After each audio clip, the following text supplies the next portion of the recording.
ஒன்பது கோளும் ஒன்றாய் காண அங்கு கற்பகம் என்னும் கடவுளின் மெய்யில் ஒன்பது கோளும் ஒன்றாய் காண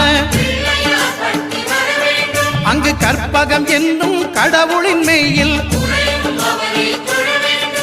சூரியன் முதலாய் 9 கிரகமும் பலவித குணங்களை கொண்டிருக்கும் எங்கள் கற்பக தருவில் அவை வரும்போது ஒன்றாய் சேர்ந்து பலனளிக்கும்.